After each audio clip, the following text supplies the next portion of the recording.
Some fears are loud, they scream. Others whisper. They don't come with panic attacks or heart-stopping adrenaline. They are quieter, but more cunning. When people talk about fear, they often mean the dramatic kind: falling, drowning, or even public speaking. But the fear that shaped me was none of this. It didn't come with screams or sweaty palms. It came with silence and a very ordinary object that most people use without thinking twice: a computer. Strange, right? I didn't fear it like someone fears a monster. I feared it like someone fears glass. Not because it was alive, but because I thought I wasn't careful enough to be near it. I would watch others click and type like it was second nature. Meanwhile, I sat quietly, pretending I didn't care, when really I was terrified of breaking something I didn't understand.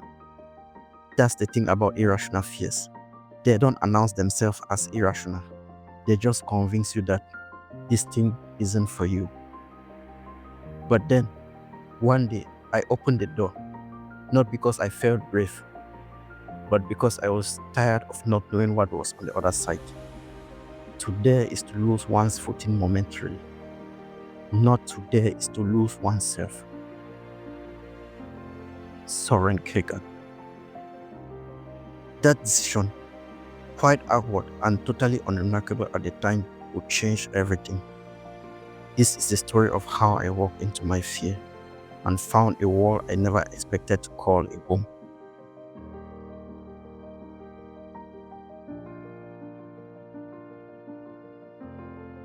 I had just finished high school, and I carried a strange, secret kind of shame, one I had never spoken aloud until now.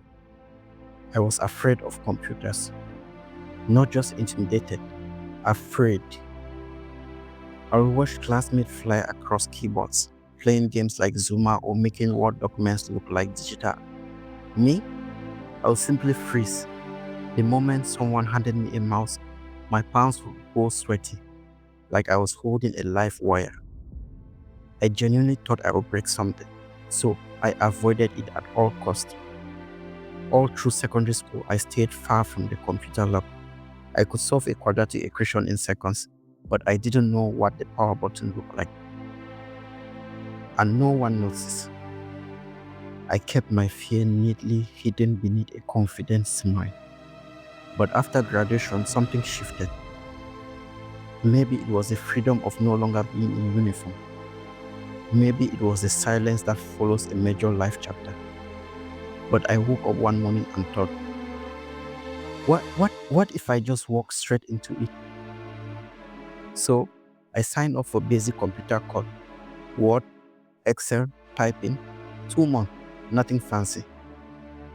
And somewhere between clicking my first bold button and saving my first file, something incredible happened.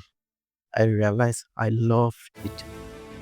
The very thing that used to terrify me was starting to feel like a language I was born to speak. It was the first time in my life that fear had led me into something instead of away from it. And maybe that's the first quiet miracle in this story. The lie that saved my life. After that training course, I found myself standing at crossroads, one foot still in the wall everyone expected of me, and the other inching towards something I didn't fully understand, but deeply felt. I was good at math. That wasn't just my reputation, it was a known fact. Teachers, friends, and even relatives thought the next natural step for me was accounting. It was respectable, predictable, and more importantly, something they understood. But there was just one problem. I had fallen in love with computers, and love made you irrational. So it came time for university entrance exams. I did something reckless, something no one saw coming. I flunked the accounting exam intentionally. I didn't just perform poorly, I sabotaged it. And then I lied. I told my family I failed. If any of them are listening right now, well, I have no regrets. Only this. Sorry. And thank you for not pressing too hard. You see, while everyone thought I was nursing disappointment, I was quietly filling out another form, applying for a degree in computer engineering. Now, keep in mind, this wasn't some cute underdog movie moment. I had no real background in computer science. I had skipped every class that even mentioned the word computer in high school. I didn't know what an algorithm was, but I applied anyway. The most courageous act, said Jose Ortega, is still to think for yourself, aloud. It wasn't just that I had chosen a different path, it was that I had chosen mine. Not the one mapped out by well-meaning people, not the one padded with certainty, but the one I didn't understand, yet couldn't ignore. Looking back, it's wild how one small, silent decision made in fear, whispered through a lie, opened a door that changed everything. And no, I didn't walk into the door like some confident tech genius. I stumbled in, barely. And that was enough. University life came at me like a hurricane, chaotic, fast, and filled with too many things that I didn't understand. The classes were dense, the practicals even more so. I did my best to keep my head above water, but the truth be told, I wasn't exactly swimming in confidence. I understood the theory, sort of, but when it came to actually doing something on the computer, I held back. I played it safe, just enough to pass, but never enough to create. That boldness, that curiosity, it was still stuck somewhere between fear and fatigue. And then summer came, and with it, a miracle in Sinicas. My best friend came home from another university out of state. We hadn't seen each other in a while. After the usual catching up, he said, "Wanna see something I built?" What he showed me wasn't wild or flashy. No drones, no UI, no pitch deck, just a small console app. Black background, white text. The kind of thing most people will overlook in seconds. But this app, it asks for your name, your date of birth, then printed something like, "Hello James, how are you? You are 21-year-old today." That's it. But for me, it was like watching a magician pull a dove out of thin air. He made the computer talk, not randomly, not with a script. He made it respond to you. I was stunned, staring, mouth open, mind racing. I couldn't stop thinking, how? How did you do that? That night I went home and something in me shifted. Here, for the second time, something in me shifted again. I wasn't afraid of breaking things anymore. I wanted to break things and put them back in my own way. So I installed CodeBlock, a C++ IDE. Back then, that felt like climbing a mountain. The internet wasn't this buffet of instant answers like it is today. No ChatGPT, no Grok AI.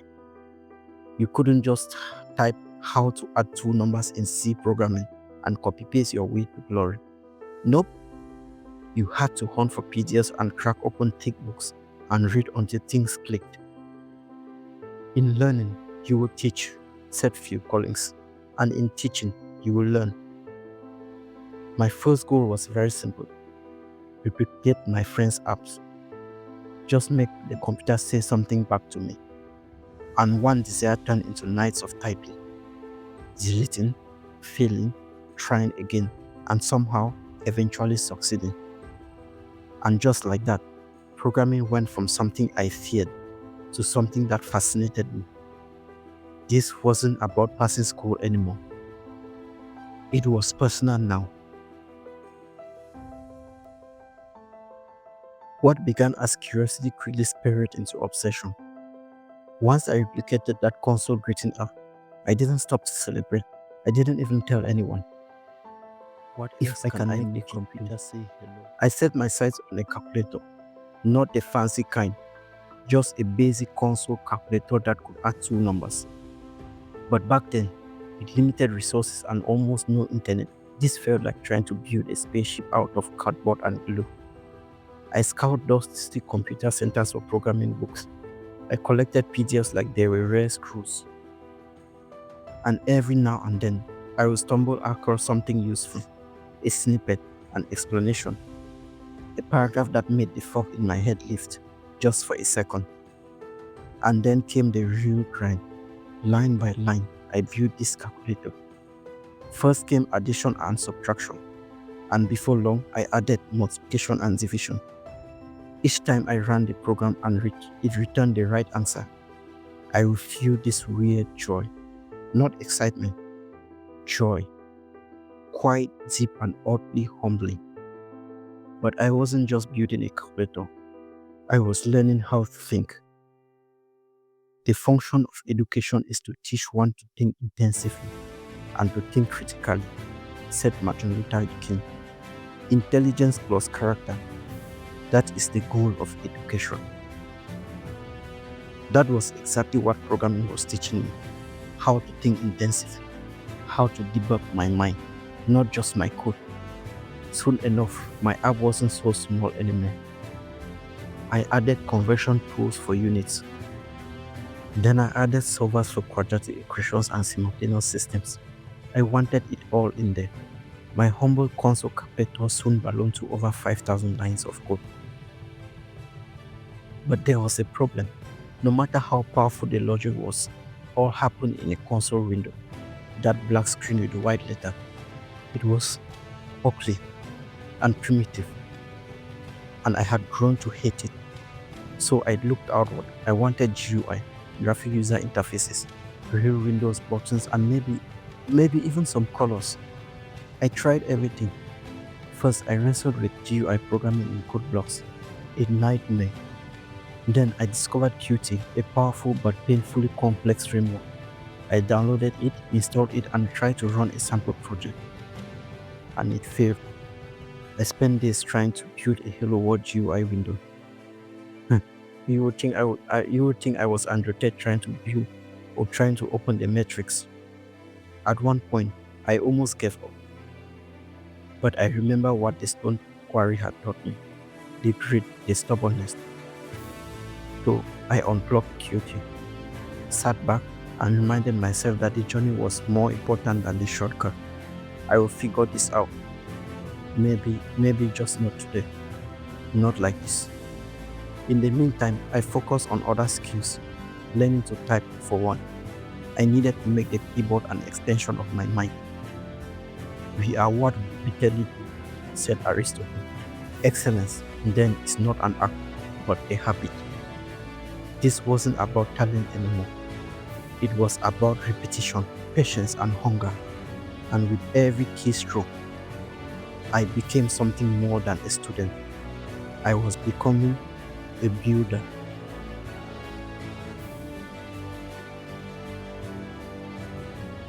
Passion is beautiful, but reality doesn't always clap for it.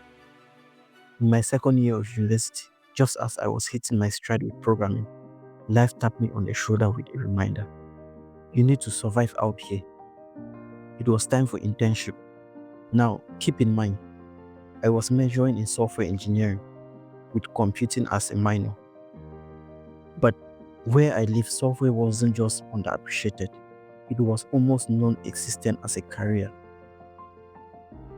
There were no local tech companies, no startups, no internship writing code. The closest thing to tech was hardware, IT support, computer repairs, installing operating system, and things like that. And that's exactly what I did. I packed away my ID and picked up a screwdriver. My intention was fixing computers, replacing hard drives, installing software, troubleshooting network issues, and sweating through it all. It wasn't glamorous, but it grounded me. It gave me a sense of what technology looked like on a street level. Oddly enough, I didn't hate it. I was learning how computers work from inside out. Not just how to talk to the machine with code, but how to open it up, repair it, and make it useful again. A gem cannot be polished without friction, said Seneca. No, a man perfected without trials. This was one of those trials. By the time the internship ended, I had a new kind of confidence, a practical one. I realized that if I could fix computers and also build apps, I could create value in more than one way. So I turned it into a side hustle. I saved up and bought a radio ad slot, a simple voiceover that advertised door-to-door computer repairs, and it worked. Slowly but surely, the call started coming in. Hi, can you help me repair my computer? Hello, could you help me install Office Word? Once a week turned into twice a week, then 3 times. I also began teaching Microsoft Word and Excel to beginners, mostly adults who wanted to learn the basics. It was humbling. I wasn't an expert. I was barely ahead of them. But what I knew, I shared. And the more I shared, the more I understood. I even got a part-time job at a copy center, using the typing skills I had worked hard to build to type out student projects and written notes. And somehow, between all these side hustles, I never stopped coding. I was living this double life, technician by day, developer by night. This period shaped me into a different kind of person. It wasn't about writing perfect code anymore. It was about being useful, about building resilience while studying and staying curious. I was learning to adapt. The wise adapt themselves to circumstances, said Confucius, as water molds itself to the pitcher. And slowly, piece by piece, the path ahead was forming. It wasn't straight, it wasn't smooth, but it was mine.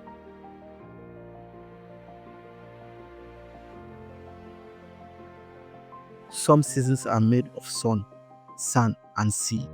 Mine was made of syntax, screens, and something unexpected. By my third year in the university, I was becoming comfortable with C and C++. My calculator app has ballooned into over 5,000 lines of code, solving everything from quadratic equations to unit conversions, all in the black and white silence of a console window. And while I was proud of it, I was also growing restless. The world had moved on into sleek interfaces and graphical beauty, and I was still typing into a terminal. I wanted more.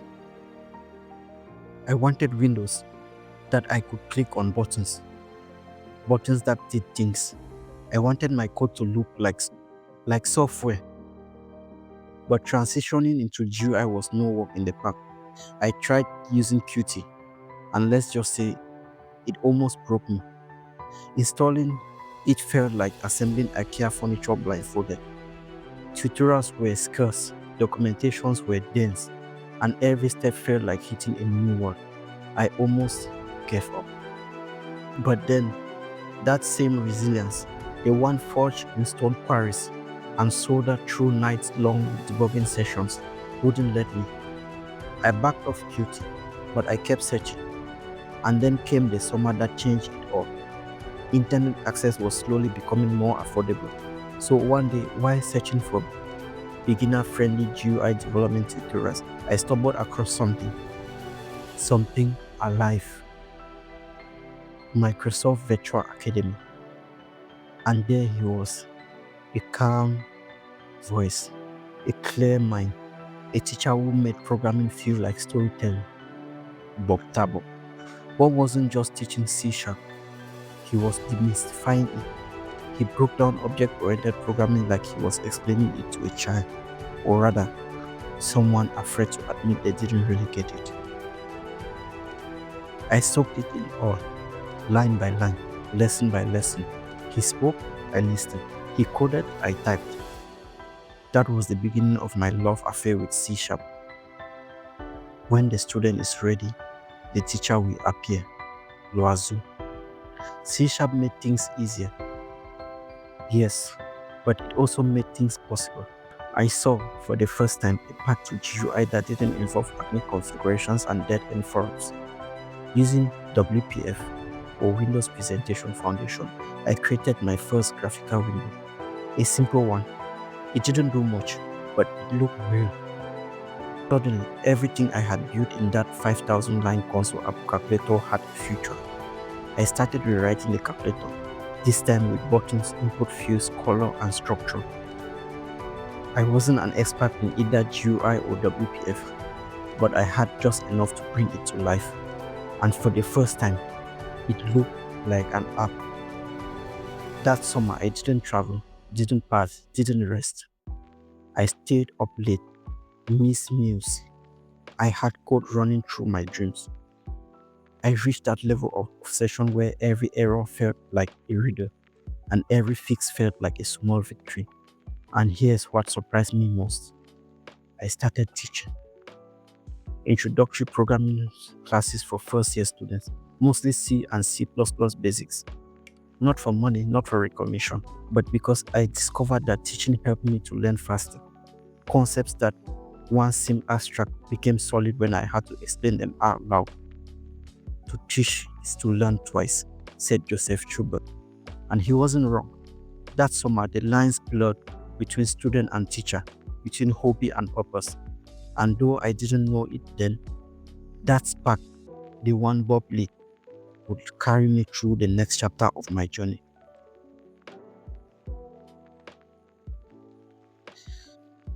There is something odd that happens when you start to teach others.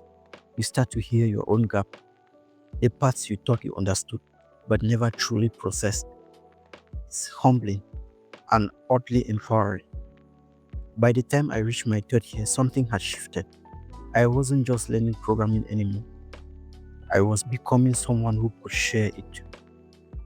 That realization came slowly, almost by accident. First, I helped a few classmates understand a bug in their code. Then, a couple of first-year students asked me for help with their looping and conditionals. Before I knew it, I was holding a small unofficial tutoring session. There was no big announcement, no whiteboard, just me, a small group of students, and a genuine desire to help them connect the dots I had once struggled with. And let me tell you, nothing will clarify your own understanding like trying to explain object-oriented programming to someone who just learned about variables. That's when it clicked. If you can't explain it simply, you don't understand it well enough. Albert Einstein. I started enjoying teaching in the same way I enjoyed programming. Both felt like puzzles. One was about logic, the other about empathy. One challenged the brain, the other challenged the soul. Teaching made me a better programmer. Programming made me a better teacher. And in between those two, I started to find my voice. It wasn't loud, it wasn't flashy, but it was mine. Somewhere along the journey, I stumbled across Silicon Valley, the show, and oddly enough, it didn't feel like fiction. It felt familiar, so familiar. The long nights, the debugging marathons, the awkward silences when trying to explain an idea that made sense only in your head. I had lived that. These weren't just actors in a script. In a strange way, they felt like my reflection. It reminded me that programming was no longer something I was learning. It had become a part of how I thought, how I saw the world. The art of progress is to preserve order amid change, and to preserve change amid order. Alfred North Whitehead. The show wasn't just a break from code, it was a mirror, quietly nodding at everything I had become. At some point, every developer dreams of turning their skills into income. For me, that dream had become a countdown clock.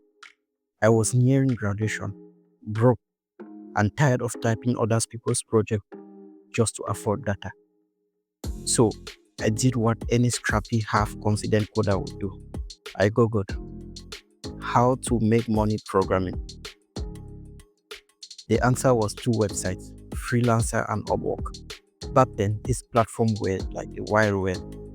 Fewer bots, fewer scams, and higher chance that someone somewhere would actually give you a shot. So I signed up, built a profile, and waited. Nothing. Days turned into weeks. Then suddenly a message. A Chinese startup needed a UI design. Simple but urgent. They pay $140. The timeline 48 hours. My reaction coffee. So much coffee. I remember working for almost 36 hours straight, barely blinking, fingers cramping, eyes blurry. It was intense, but it was also my first client, my first real client, my first real paycheck, and my first taste of building something people actually wanted. And he loved it. That project taught me something no university course ever did. There is a world out there willing to pay you for what you know, not just the paper you hold. Another client followed, then another. Tom small, Tom ridiculous, like building a full desktop app with an SQL database for $150 only. Would I do it today? Nope. But back then, it was gold. Slowly, the gigs taught me something else too. How to communicate with clients, how to build clean documentation, how to ask questions without sounding clueless. Things no textbook ever covers. First, say to yourself what you will be, and then do what you have to do. Epictetus. This was me doing what I had to do. Not long after my graduation exams, life threw me a curveball, or maybe a lifeline. I landed my first government job in another country. It wasn't flashy, it wasn't lucrative either. The salary was, well, let's just say it barely kept the lights on. But it was a job. And more than that, it was a testament to how far I had come. A guy who once feared the power button on a PC was now getting hired across borders because of a background in computers. That job wasn't in programming, but the skills I gained, troubleshooting, system thinking, problem solving, they followed me. That's the thing about learning something deeply. Knowledge is never wasted, said Seneca.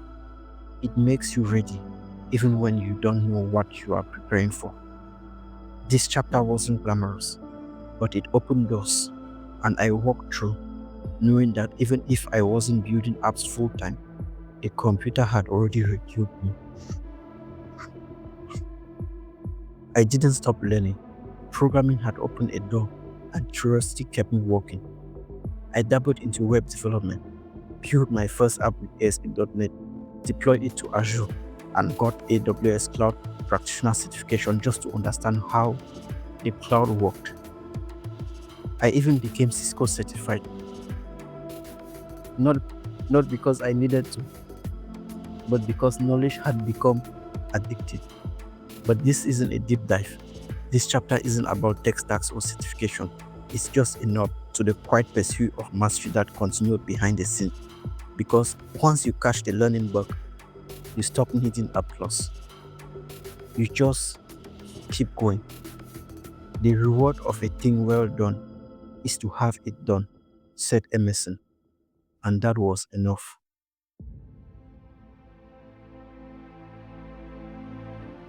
I do not work as a programmer today. That surprises some people when I tell them. After all, it was such a pivotal part of my life. But that's the beauty of it. Learning to program wasn't just about writing code. It was about rewriting the story I had told myself about what I could and couldn't do. I once had a phobia so strong, I couldn't touch a keyboard. And yet, that fear, confronted, opened doors I never knew existed. They say every man has two lives.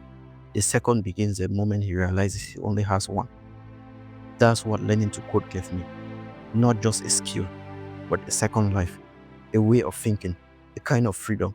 It changed how I solve problems, how I think about systems, and how I interact with people today. It sharpened my logic, and it taught me patience. It reminded me that the best breakthroughs often begin with discomfort, and of it all, All of it began with a trembling finger hovering over a power button. Maybe this isn't just a story about computers. Maybe it's about courage, a quiet kind, a kind that sits with fear and still decides to show up. The cave you fear to enter holds the treasure you seek. That's Joseph Campbell, and I know now that he was right. So, no, I don't work as a programmer, but programming shaped my identity. It gave me resilience, discipline, and confidence, and for it, I will always be grateful. I will end with this. Have you ever done something, even small, that quietly changed everything? A moment that seemed ordinary at the time, but looking back, was a thread that wove the entire fabric of your life. That's what this was for me. And I'm curious, have you ever had a fear turn into fuel? A belief someone had in you that became your stepping stone? Let me know in the comment section. Like, share, and subscribe if this resonated with you. And if you know someone who is afraid to start, maybe send them this video. Thanks for listening.